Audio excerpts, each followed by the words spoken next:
pledge allegiance to the flag of the United States of America and to the republic for which it stands, one nation, under God, indivisible, with liberty and justice for all. Good morning, everyone. It's Tuesday, March 9th, 2021. We are at the Mitchell County Board of Supervisors meeting at the Mitchell County Courthouse. It is 8:30, and we have an agenda in front of us. Are there any changes? If none, do we have any motions to approve? I'll make a motion to approve the agenda. Mark has made a motion. I can second that. Mike has seconded. All those in favor say aye. Aye. Approve the minutes of the March 2nd meeting and claims. I hope everybody had a chance to read them. Is there any additions or corrections? Hearing none. Do we have any motions to approve? I'll make it. Todd has made a motion. I can second that. Mike has seconded. Roll call. Todd. Aye. Mark. Aye. Jim. Aye. Mike. Aye. Smolik, aye. So and that was also the claims on there, excuse me. I forgot to bring that up, but that was also the claims. Is that okay with everybody? Yes. County Attorney General discussion. Are you out there, Mark? Yes, yes, ma'am. Do you have anything for us today? I do not have anything today. Okay, thank you. Have a good rest of the day. Thank you. Set up time and date for public hearing on borrowing $300,000. I guess maybe.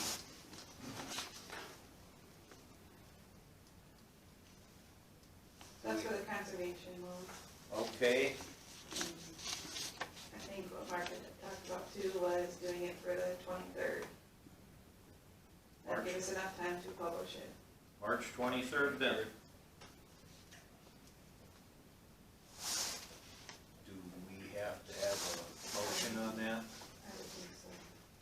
Okay, I'll move to set a time and date for the public hearing on borrowing $300,000 for March 23rd, 2021 Jim has made the motion. at 9 o'clock. I'll second that. Jim has made a motion, Mark has seconded it. Roll call. Todd. Aye. Mark. Aye. Jim. Aye.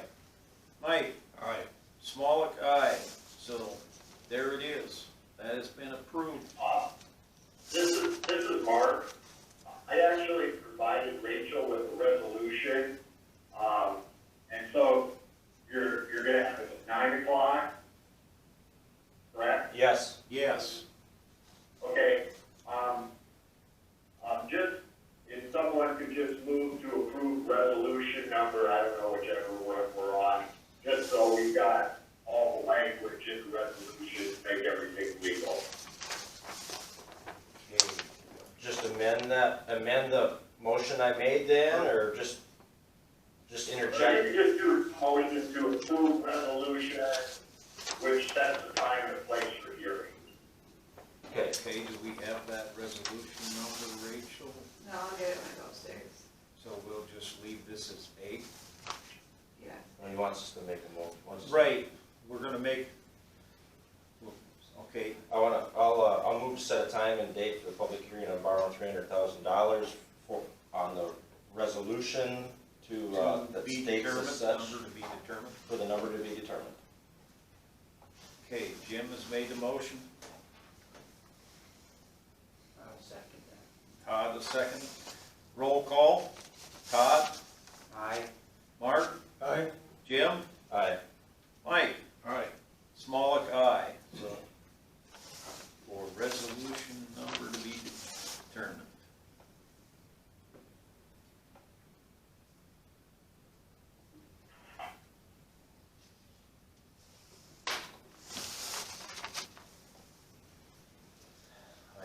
Sheriff's not here, so we'll go right over to county engineer update. Rich? Morning. Good morning, Rich. Not a lot, just a reminder that we have 2 projects let next week, the Foothill project and then the bridge on Balsam Avenue. That's part of that special funding we had.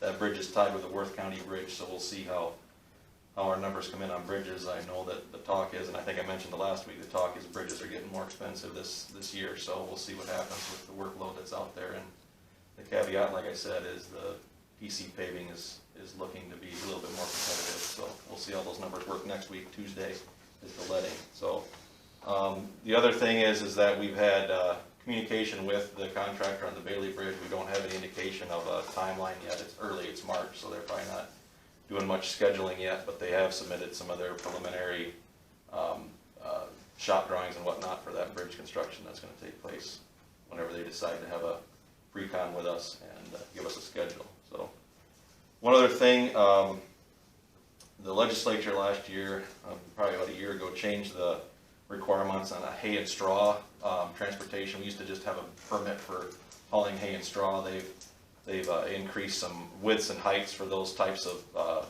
trucks. So just to let you guys know that if the trucks are gonna, and this is just for information only, if the trucks are meeting the state's requirements of under 12.5 feet and under, I think, 14 feet, they won't need a permit to haul anymore. But if they're above that, we're issuing the permits for those trucks. So it could be a little bit confusing on some people why they have a permit and why they don't. So just to let you guys know on that. I've ordered the software for the Mack trucks. We'll see how that comes through. If we get that $1,000 discount on that software based on the truck delivery and whatnot. So, and then we've requested so the air exchanger. We requested the locals to give us to update their quote package for us so we can get the air exchanger fixed in the Osage shop there now that the roof is fixed. So we'll waiting on some of that stuff to get back to us so we can make a final decision. Okay. So lift on the north side of the shop, were they doing some more work? No, it was snowed in and they were just gonna come back and get it when it I thaws see. out, so they're done with it. When I was told, they were just waiting to get better weather to pull it back out, so. Motor graders going on? They should be, yep, they should be getting out there. The weather's been nice and dry, so they should be cutting and trying not to move too much material, but getting the washboards and stuff cut out, so. I'll check and make sure that they're going out. I don't think they were all out yesterday, but we'll see. There was one out Friday and one out yesterday. Okay. I know they've been doing sign work and they've been doing some wrenching in the shops too, so I'll check with the foreman on where they're at. But it's a good time to be out right now. Don't want to make too big of a mess just in case we get more snow, but if there's some deficiencies at intersections and whatnot, we'll get out there and knock them out, so. Yeah, I see the blade out by my neck of the woods was out. He pushed some snow back, I think Thursday, And it was a good idea because he got her back off the road. The roads are beautiful other than the washboards. The Yep. roads are, dust is flying, they look good. We'll see what Mother Nature does for us tomorrow Yep. night with the rain, and maybe the phones will start ringing after that. Well, it's That's to spring. be here. expected. I guess it's Spring. not spring, but it's gonna be spring, so happens every year. Yeah, so the gravels really look good. Other They than haven't been too bad, but there are spots that need touch up. Yeah. All right, thank you, Rick. Moving on, discuss economic development, housing, construction, incentive ideas. Todd suggested that we have some 2 weeks back, so, Todd, I guess I have some. Okay, what I'd like to do on this is not spend a lot of time for us talking about it. If I could just get your guys' list, and 22nd, I have a EDC meeting, and I would just like to, I'll take a look at them if we have some doubles, you know, and stuff. I'll let everybody know, and just take the list that we've got, each one of us, to the EDC, and then they're doing the same thing.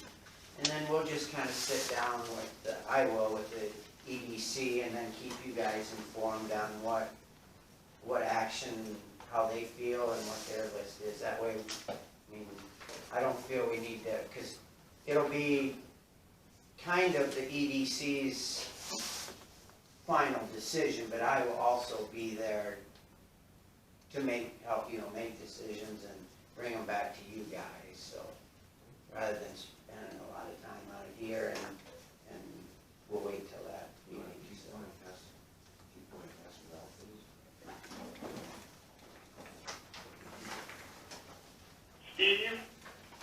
Steve, Yes, sir? this is Mark. If I could just add one thing. This is just information for everybody. Lynn Heeman was finalizing his documents the other day to get his loan, and he had built a new apartment building, and he said before he was even done, he had all of the units rented.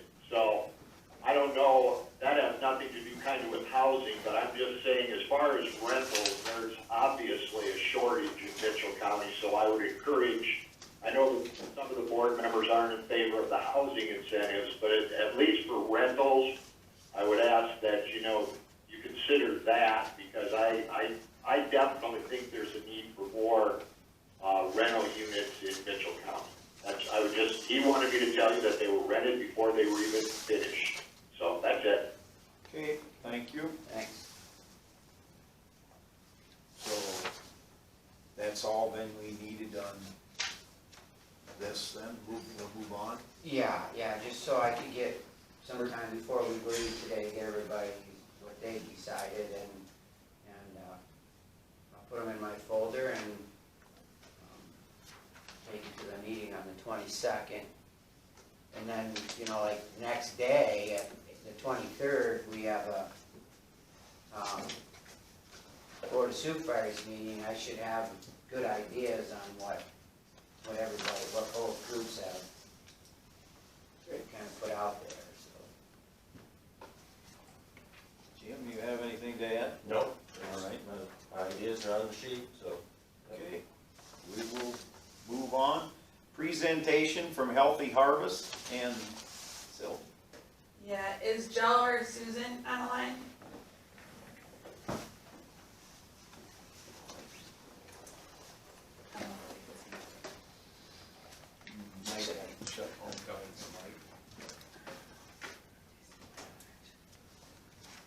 Doesn't look like they're on there yet.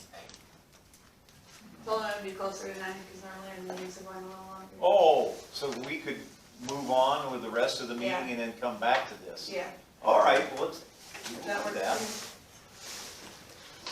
that. Items of note, meetings attended. Jim, would you like to start out? Yeah, okay, so, jump here. Had an Upper Cedar Watershed meeting, and,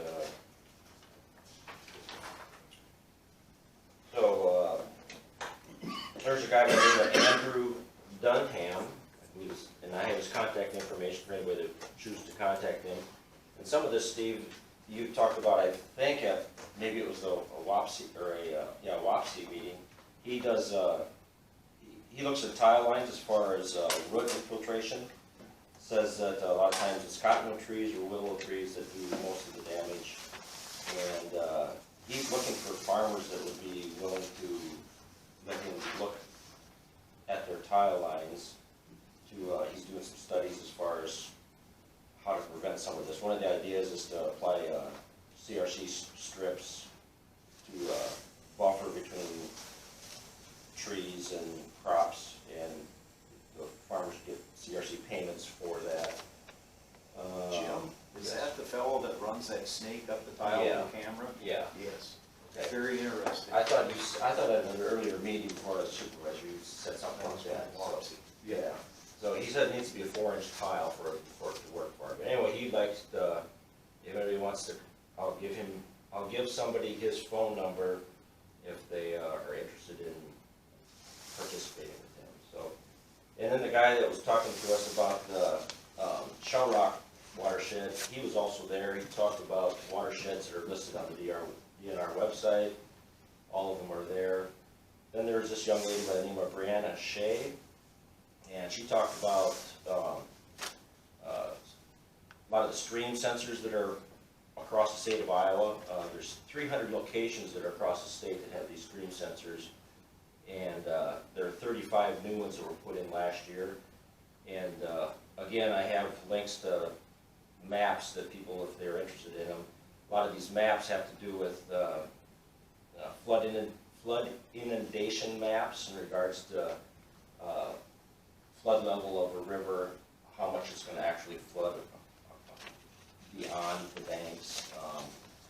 Another one was stream gauges, as far as to tell how high the water is in Osage as compared to Charles City, as compared to Cedar Rapids. So anyway, there's various maps that people can look at, and that there again, I can send those links to somebody if they want them sent by email. And another just point is that it's apparent that the federal government is kind of pushing a climate change thing, and so I guess we're all probably going to see a push as far as cover crops and carbon mitigation banks. I think that's probably something that's on the way to do. So that kind of some of the points of that meeting. And then Valent had a little ceremony thing last week.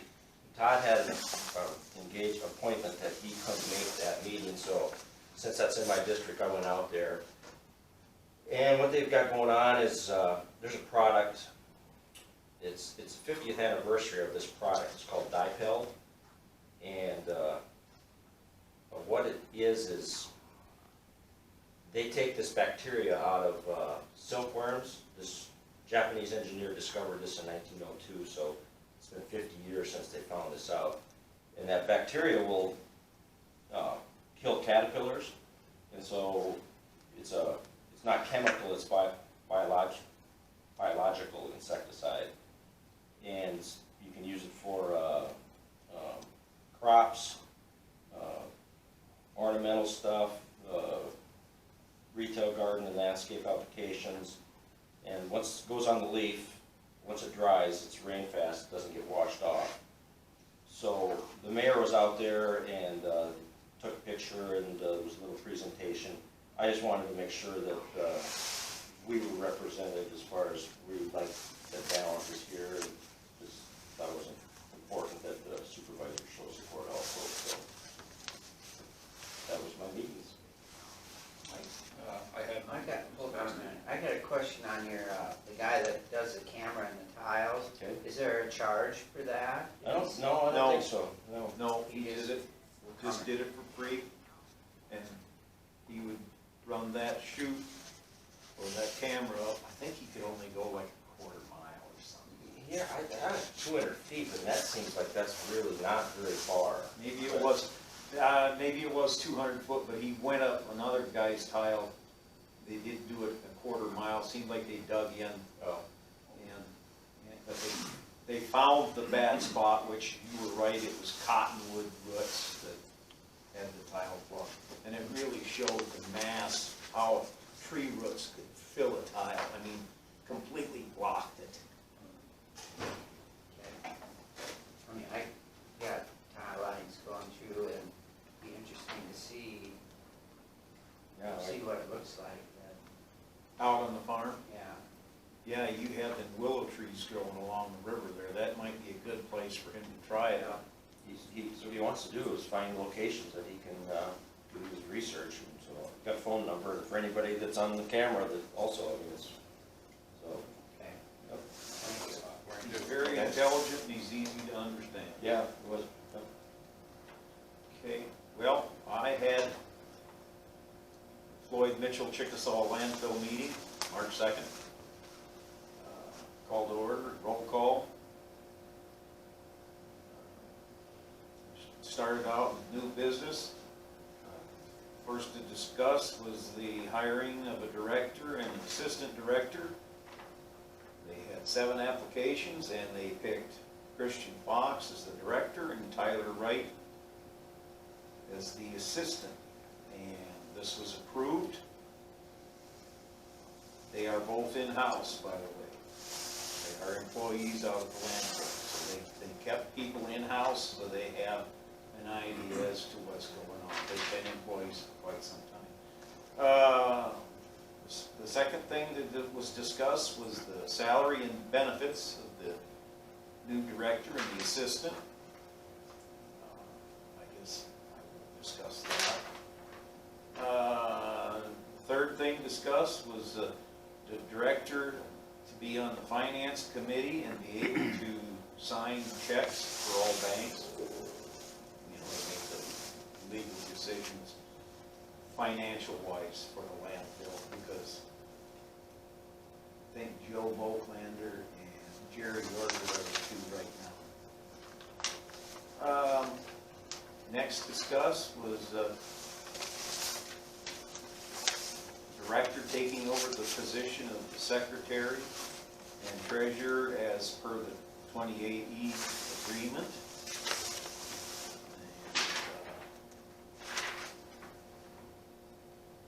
Christian will do this. That was approved. Number 5, discussion and decision on Joel as consultant after the contract is complete.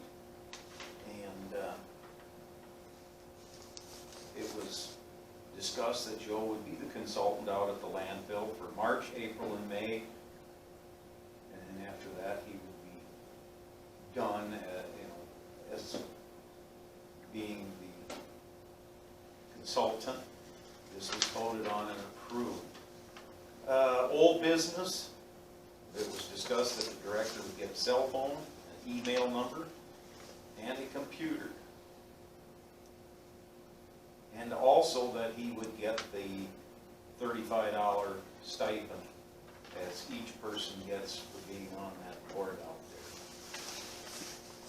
So, anyways, that was my meeting. Did you have anything? And Todd? Hi, the fair board meeting. Looks like as long as they can get through, everybody okay, and they're gonna have fireworks probably Friday and Saturday night, about 15 minutes of them each night. They're gonna have to get a few things with this, so they can have that roadblock east of the fairgrounds for a short time. And we got exits all open so people can be going in and out without using that road. Friday night they have a band, Highway 9, a local band. That'll be playing in the evening. And they're still kind of looking for a band for Saturday. If anybody knows of a band that's fairly How about us 5? I'll run that by him. Sausage fest. They're moving forward with the benches. I think I talked about that. They're from Northwood. They're gonna get a few of those, and they're gonna maybe I can't remember. I think it was $40 or $50 extra. They can, like, if I think I said that Hendrickson Farms buys one, that it can stay donated by Hendrickson Farms on it. So that'll be kind of nice. See if they can get a domino effect on that, because they're really nice. They're about about $590, and then an extra, like say 40 or 50 to put if you donated it. They may add, they're talking about adding a patio more on that north side. There's already a slab of cement of the CRC building. And then that could lead to more things. We won't go ahead and get into it. The Mark's idea of the V-plow, they're going through with that. I told them I'll check with Osage to see if they're interested. They got Braceville and St. Ansgar basically kind of said they would. So, and it's a go if they voted on that, and everybody thought it was a good idea. They're going to get some small brochures, like a piece of paper, and then 150th trifold or bifold, I think and take around to the Mitchell County, Floyd, Worth, like the restaurants, just to have sitting while you're looking, or while you're ordering and stuff that they can look at, that so people can get it in their mind that the date of the fair and what's going on at the fair. And they've got a lot of stuff going. They got a lot of, all the buildings are getting kind of full with, whether it's entertainment, kids at 4-H, just FFA, the grandstands will be full. So, sounds like they're hoping the weather holds for us. And, that's pretty much about it. It'd be nice to have exciting 150th. Yeah, they got a lot of, I shouldn't say a lot, but outside the carnival, you know, they'll bring some of their own food and stuff along Midway. If there's a lot of other people that, you know, do the donuts or the snow cone stuff too, that are wanting to get involved. So hoping it's a big one for them. Thank you, Todd. That was it then for your meetings?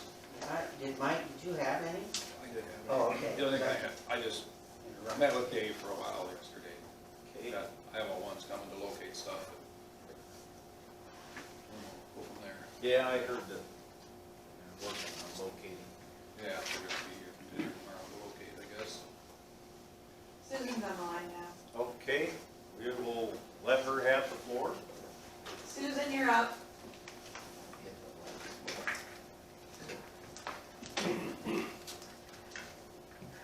Greetings, everyone. How are you doing? Good. Good. So, I'm a touch confused because I see that I'm on with Healthy Harvest today, and I'm wondering if that's caller one or whether they're not here today. That's just how they had me label it on the agenda. Okay, great. So, I believe that I'm here today to talk to you about our landowner's guide for food crops. Is that what you have for presentation, Rachel? It looks like you do. Yep. Great, thank you. So, if you go to the next slide, I'm mostly here also to introduce you to the Sustainable Iowa Land Trust. We're a new land trust in Iowa. We're only 6 years old, and we specialize in one thing and one thing only: keeping farms that. Pardon? Can you hear me? You bet. Yes. Okay. Yep. Okay, sorry, I thought somebody stepped in. Keeping farms as farms. We want to protect farmland that's especially under development pressure around our communities. But we don't believe it's all or nothing. And we believe that you can have the small farms that we're talking about that tend to be family farm based, that are natural farms for their nature and neighborhood friends. And they grow stable food for the community.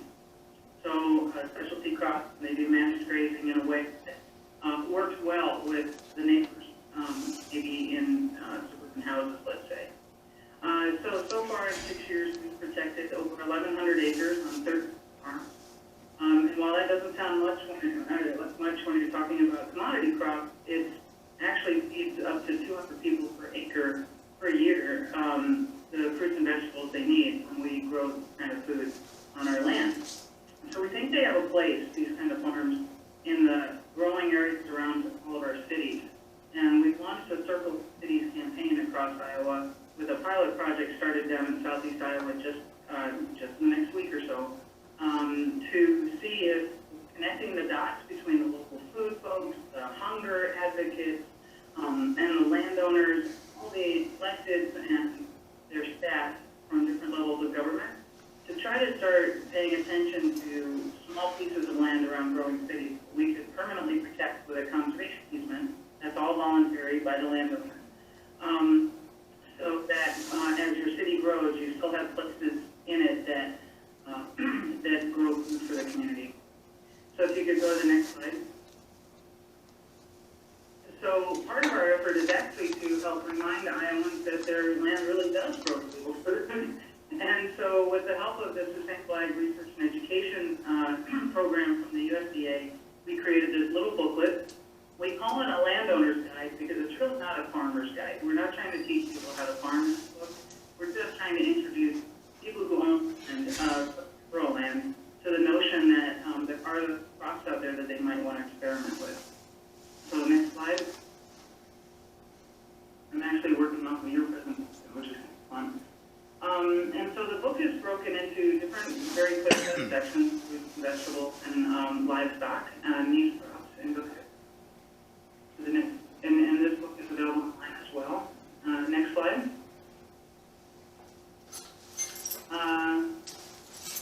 Let's see, I'm going to tell which one that is.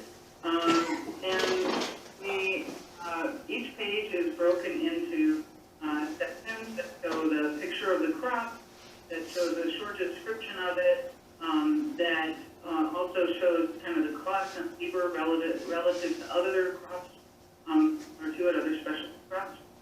And then some few other crop resources at the bottom, and then a little diagram that shows where it fits into a diverse farming system, so that people can get an idea when they're thinking about it, how it might fit into the other animals or the other plants on a diverse system. So that, I believe that one example is persimmons, which grow in southern Iowa quite well. They're really the best after a freeze. They're really sweet.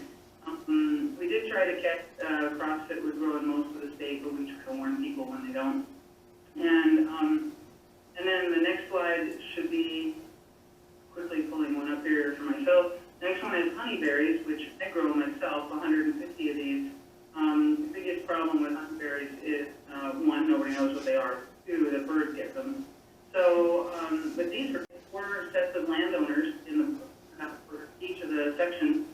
This is Tom and Kathy, small Kathy Dice from southeast Iowa.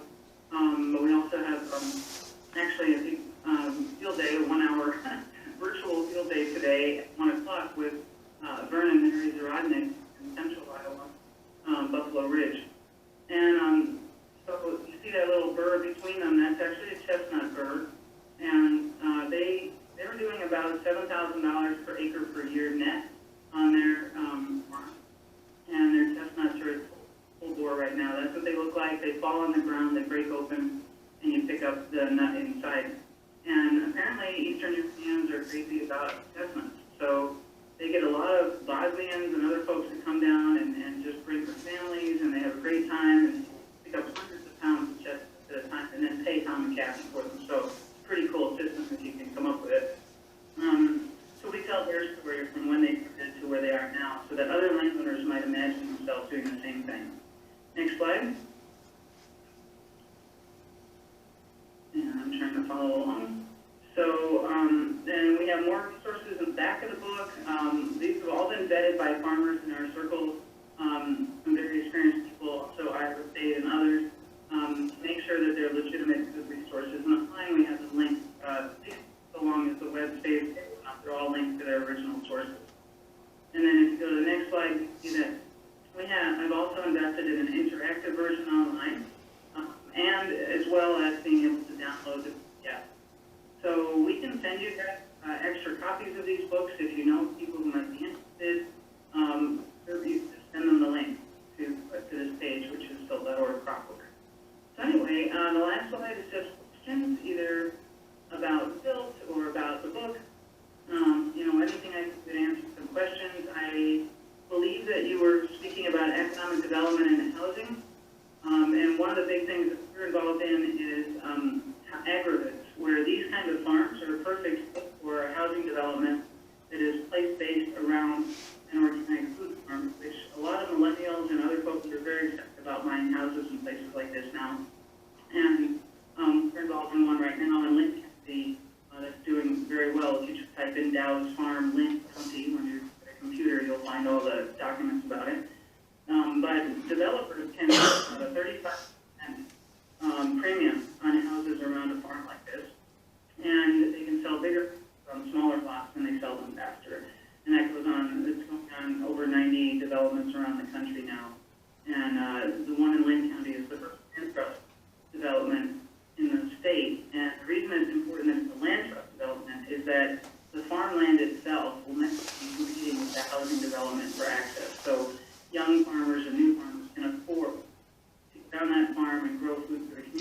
about paying the same price for housing or land that the surrounding large homes are.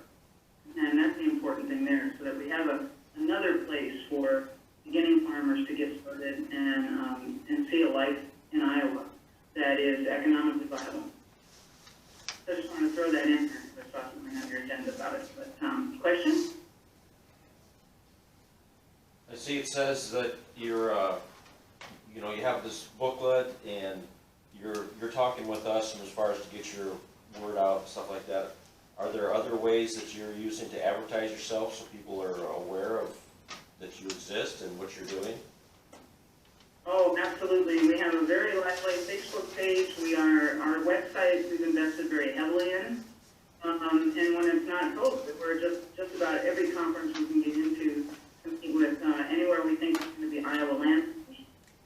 We actually have a man named Eric Wolfman, who was formerly the communications director for Governor Branstad, and also 9 years a reporter at Waterloo, who is our media relations person.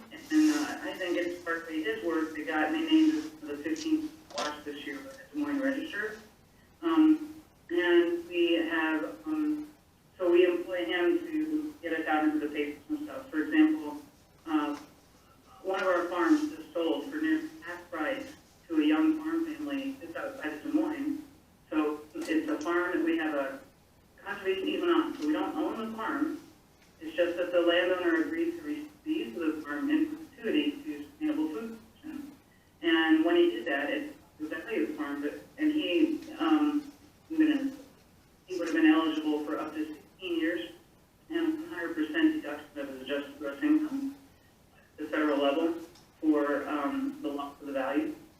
So it's a pretty significant deduction for farmers out there who own land. But the flip side of that is that this young farm family got to buy farmland near Des Moines that was really happy. And we were just on KCI and another television station in Des Moines about that. And then of course the bump we got from the Des Moines Register article was pretty significant. We received a lot of press on that. And we partner with folks all over the state. So Marie Boyd at Healthy Harbor is one of the folks that we're partnering with to explore agri-communities in integrated woods. About, is there a number of acres you would, plus minus, you'd like each farmer to, you know, start off with, an acre, 5, or is it whatever you choose? Well, when it comes to protecting a farm as a certain use, we try to make sure we have enough of a buffer there so that whatever the surrounding use is 100 years from now, 200 years from now, it doesn't keep the farm from being able to be what it needs to be. So we try not to less than 20 acres. 10 acres is a little slim for us, but we prefer 20. And we can go up to one of our farms with 170 acres, and we can talk to farmers with more than that land, especially for folks who want to run rotational grazing operations. So to us, it's a question of first protecting it, and then we call on our friends and allies like Farm or the Practical Farmers of Iowa or Women's Ag Network to help us find the farmers who want to grow on that ground. As you probably know, vegetable farmers don't need more than an acre or two to really, make a pretty good living, actually, if they know what they're doing. But pasture folks need a lot more. So we try to encourage a lot of that goes down on the same land. So we don't try to really protect anything like an acre or two, even if that's all that might be used for the short term. We try to put a conservation easement, or farmers donate their land to us, or some of their farm, on at least a good, so that whatever's going on around it, they can still farm what they need to on it. And some farmers, I'm hoping for this scenario where a farmer who owns a lot of land is looking to, finally sell it to retire.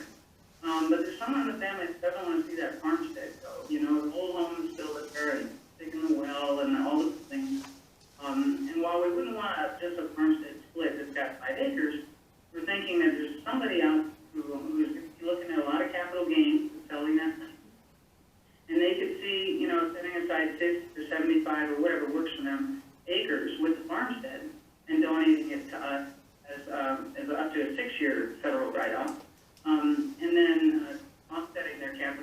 way and still maintaining at least some remnant of the family farm, that we could even, put the name on and all of that.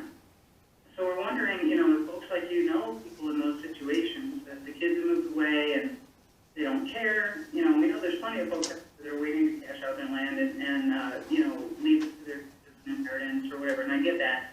But if you happen to know folks, either with no kids or with kids who are doing fine and they're not, not really thinking about the land as their, future, funds, then I would really referrals. And that's one reason why we're talking to the county too, because you guys know so many people in this place, and you probably know some folks in those situations who are getting up there and they're kind of lost about what they're going to do with their land. And some of them are on maybe Century Farms, Heritage Farms, like one of our folks who donated his 170-acre heritage farm up in Decorah, because he just ran out of family to farm it, and he didn't want to turn it into a housing development, or because it was a really major conservation farm in the country, he really didn't want to see it go into row crop. In Decorah, row crops aren't always good over there where it's all so hilly, and then he found sills, and he said, wow, this is like a second family for my farm, and so we got a young family on here, and they're doing great. So this is how we get the word out, and yeah, it's any range of acres really, but for protection itself, permanent protection, probably 20 acres or more. Do I have your permission to reference your organization on my Supervisor Facebook page? Oh, please do, we'd love that, yeah. So if I do that, the link as far as to reference either the pamphlet or your organization, is it just simply silk.org, or the previous slide said, I think, silk.org/crop. I think that was the pamphlet, or is that correct? Yeah, the silk.org/crops is crop book, that's the book. But yeah, silk.org is our website. Okay. If you're on Facebook, you just do the hashtag or at Sustainable Iowa Land Trust, and it should show up as a link. Okay. Because we're very active there. And yeah, we'd love any word at all to get, and we know this is a needle in a haystack situation, trying to find these particular numbers, but we've had a lot of luck until we got, this COVID situation and had to do all this way. All right. And if you know developers, by the way, especially younger developers seem to be the ones that kind of are more open to this, but if you know developers who want to see a way to get a bigger bump out of their development with fewer houses and less land, please let us be glad to partner with them.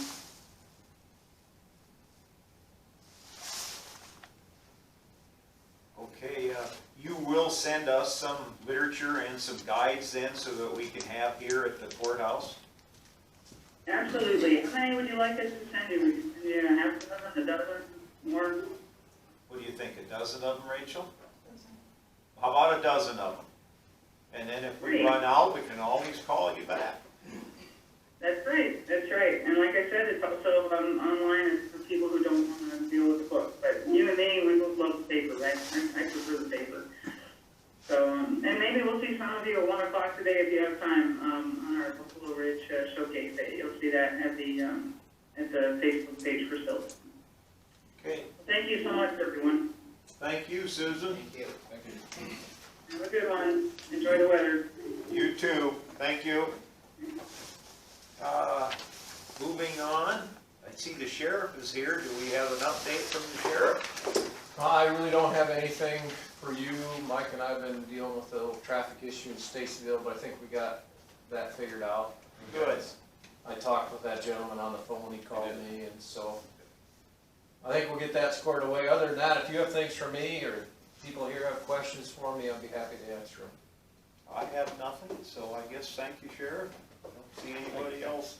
And you might not know, I stopped the other day, it had to do with, I had a question from somebody in regards to the ATVs that we lot on the road, and I was just wondering how we developed the 35-mile-an-hour speed limit in the sunrise to sunset. And I don't know if you had anything to do with that, or... I did, the 35-mile-an-hour speed is directed by Iowa code, so Okay. if you operate ATV at a speed greater than 35 miles an hour, you have to have it registered. Okay. Okay, so the guys that are going farm to farm, if they're running 35 miles an hour or greater, they have to register those as a UTV or ATV. So that's dictated by code. The sunrise sunset, I think, was a board decision Okay. on that. And that's all I have on that, Okay. Jim. Very- Yeah, very I didn't good. have a huge, part of that. I guess my concern at the time would have been tearing up our roads and the safety of operating on the roads, and that's been a non-issue. We haven't had those problems, so it's been a good ordinance, really. Yep. I don't see any problems with it. I looked at ordinances and I couldn't find the ordinance pertaining to that, so I don't know if it was an ordinance or a resolution. I haven't looked at any of the resolutions. I've got a copy, if you wanna, if you wanna stop when we're done Perfect. today, I can Yeah. get you what I have. Okay. Yeah. This individual asked, and I said I would ask some questions to answer his questions. Yeah, so the code dictates the speed. Okay. Yep. Is And this all a the resolution or something that we have to redo every 5 years or something? Does it that would be a does it have question an mark. end date on it? There is not. Okay, so it's forever. Yeah, there was Good, no because sunset on that resolution. I think allowing ATVs is an Yep. excellent, I think the whole state should do it that way. Well, they're doing that now in the legislation to go on any public road in the state of Iowa. Yeah, it's in the works right now. And that's supposed to supersede any county ordinance. That would be an excellent thing to have. Yeah, what handcuffs people now is the state highways. You're not supposed to be on the state highways or cross the state highway without a permit. And so, when a state highway runs through a community like St. Ansgar, those on the east or west side can't go east or west across 218 without essentially violating state code. So, that's probably what they're taking up. Yeah. Or part of it, anyway. So you're saying if they're registered, you can go faster than 35, correct? Yes. See, Registered is just getting your registration here, right? Yes. I was lucky enough back in the early 80s when I got my three-wheeler, I had it inspected, got it titled, so I have a license on mine. Mine's a motorcycle license, but you can't do that now. I've never ever let mine expire, so I'm grandfathered in. And that's something that I think the state should allow. Give these people the right to go on the roads, and if they make a mistake, you give them a little pink slip. Yeah, it seems like ATVs, UTVs, and golf carts, when you start looking at the code of Iowa that covers those three types of vehicles, it's all over the map on interpretation and enforcement, so. If they do this in Des Moines, maybe it'll bring some clarity and it'll be good for everyone. Yes, it would be. Thank you. Actually, I have one. So I live on West Main, Highway 9, and I actually have talked to Brian about this too over the years. So there is no way to get on and off. We have a golf cart, but I took that away, so now we don't. But I had permission to go behind the three houses to get to the first street. Brian just says, you're illegal going on Highway 9. That's all I'm gonna tell you. And That's accurate. okay. And the enforcement, how I look at enforcement of ATV, UTV violations and golf cart issues is when I get my drug dealers taken care of, and my burglars taken care of, and my domestic abuse issues taken care of, and all those things, then it becomes an issue, okay? So moved. I'm not gonna say we won't enforce it, but in the level of things and responsibilities we have, it kind of falls down the list. That's the honest answer. Yeah. Okay. Thank you, Sheriff. You bet. Moving on. Clerk of Court monthly report. Have that here. I, Stacy Olson, do hereby certify the following is true and correct. The statement of fees is collected by me in my office for the month ending February 28th, 2021. And she has a total of $1,613.44. So noted. Manure management plan updates. Have one from Griffith's Finisher Farms on 3160 Walnut Avenue, Orchard. Okay. Public comment. Chief, We went kind of quickly on the EDC ideas. I wanted to ask Todd, you have a list of ideas at this point in time. Would you be willing to share those possibilities with the public? Oh, absolutely. Yeah. I just kind of, today, because I thought rather than drag on and have each one go through their 3 to 5, because we're not gonna approve anything today. But the EDC's doing the same thing, so I thought when I get to the meeting on the 22nd, we'll combine everything. We'll have somebody write it up, and then we'll go from there on yay, nay, maybe something we should look into that way. But no, absolutely, we can. I could have a copy of what's your possibilities. Yeah. Thank you. That's okay, isn't it, right? I mean, the public can get one now with what we got going, right? Yep. So, yeah.